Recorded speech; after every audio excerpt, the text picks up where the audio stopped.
Welcome back to our Midday Makeover. Today I'm joined here with Mike Wayne from Chemung Canal Trust Company. Thanks for coming back in. We haven't seen you in here in a while. No, it's been far too long. I'm happy to be back. Good. So today we're kind of talking about, so what do? You have multiple credit cards. They all have a pretty high balance on them. How do you know which ones to start paying off first?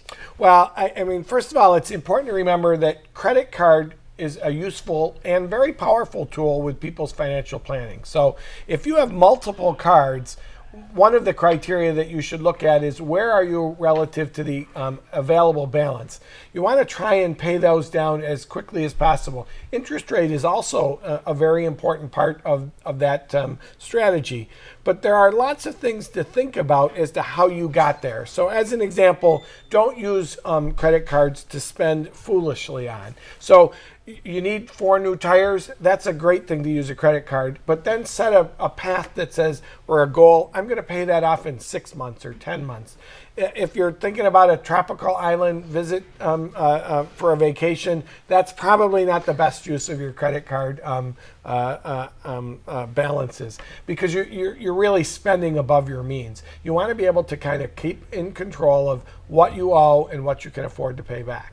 And then so obviously looking at interest rates, so say you kind of have the same interest rate across the board. Do I pay off my full balance on one credit card and not touch the other one, or dip into a little bit of both of them? See, I would probably go 60-40. So Okay. Pay off a little bit more on one and try and get that as close to zero as possible, and then work on the other one. You certainly want to pay much more than the minimum payment. That could take you forever. And as we were talking just a little bit earlier, people should understand that the average American has about $4,700 in credit card debt. So think about that relative to your own personal situation.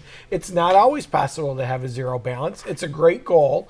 But again, you want to be spending that money properly. If you're going out to eat 7 nights a week and that's the only way that you can afford to pay it, you're probably not using credit wisely. Great. And then real quick, just to kind of wrap up, you had mentioned also consolidate credit cards as an option. Yeah, that's certainly something to do. It lumps it into one payment, which is a whole lot easier. Again, you don't want to be making those minimum payments. But what you really want to do is keep chipping away at that. Set yourself a goal that says, I'll never have more than X, whatever works with your budget.